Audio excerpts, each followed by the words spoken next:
You're listening to Rabbi Aryeh Wolbe, Director of Torch, the Torah Outreach Resource Center of Houston. This is the Jewish Inspiration Podcast. All right, welcome back, everybody. We're in middle of the month of Elul, and I wanted to share one of the important tools that I believe are required to succeed in our work in these 40 days, as we've mentioned previously, the 30 days leading up to Rosh Hashanah and the 40 days leading up to Yom Kippur, the extra 10 days for Yom Kippur. So one of those very, very important tools for growth is to never, ever jump.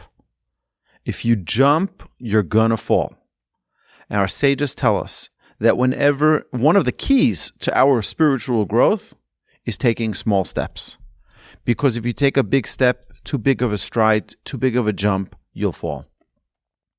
There's many verses that teach us this. We know from King Solomon in Proverbs, I believe it's chapter 13, verse 9, where he says, Ivelis Adam tisalef darko vel Hashem yizaf libo. He says, it is the foolishness of man who jumps and then blames God for their failures. We should not be in the business of jumping.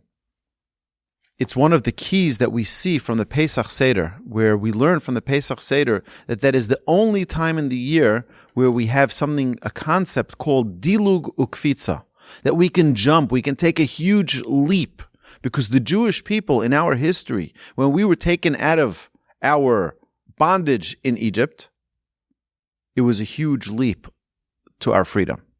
So that's the only time in the year that we see that we can take a leap.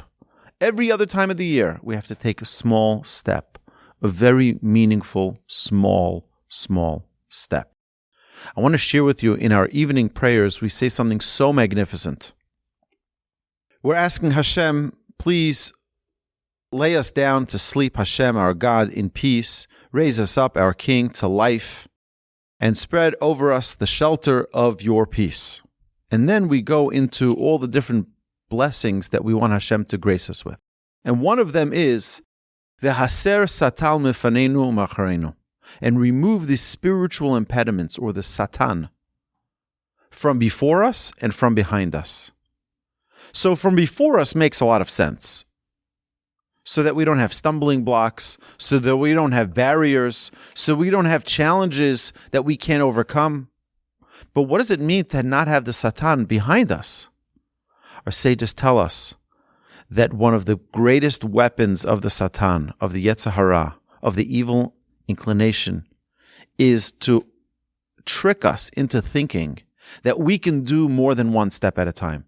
And we start taking a little jog, and then it starts going to a run. And what does the Satan do? He comes from behind and he pushes us over, and we fall flat on our face.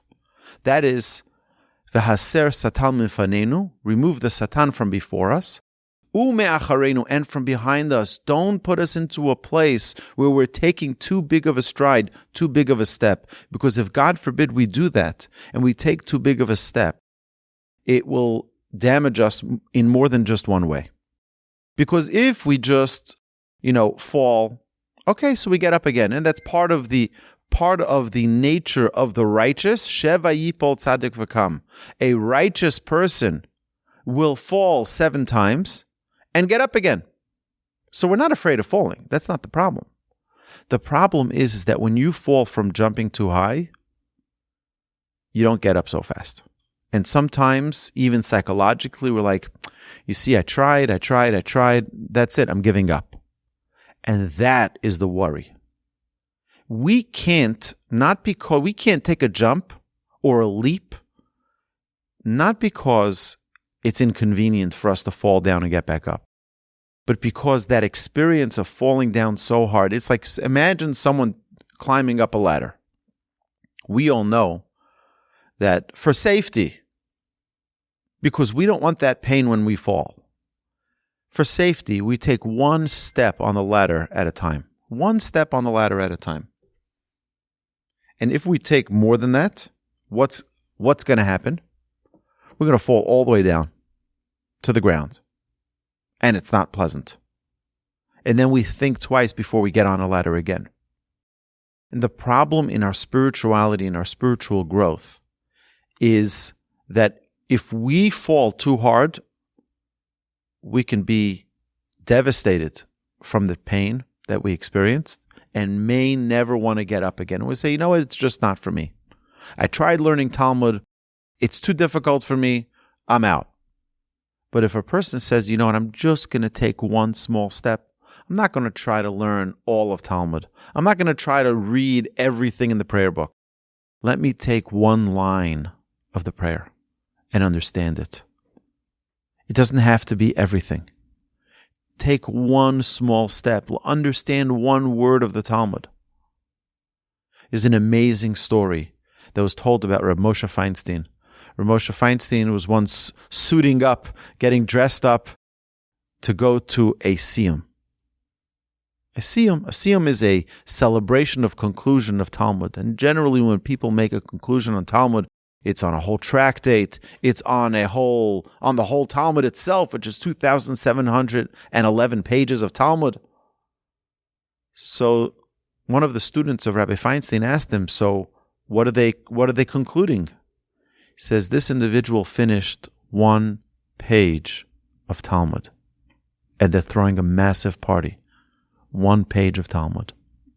And I'll tell you that I know people who that 1 page of Talmud is as meaningful and is as precious as finishing the entire Talmud. The amount of effort, the amount of work, the amount of toil to just finish that 1 page. And by the way, the amount of challenge to overcome and to succeed is incredible. So it's not about winning the entire thing. It's about taking a meaningful small step forward. When we're trying to work on ourselves on Rosh Hashanah, Yom Kippur, preparing ourselves emotionally, spiritually, physically, getting ourselves ready to stand in front of the Almighty, we should never approach this as being, I'm going to change everything about my life. Take one small step, one small change, and make it a meaningful change. I wish everyone tremendous success in this journey of spiritual connection, and that one small step should be the most meaningful step of your life. Amen.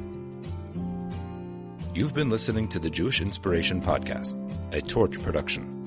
Become a supporter at torchweb.org because your assistance enables more Torah learning around the globe. To find more lessons offered by Torch, please visit torchpodcasts.com.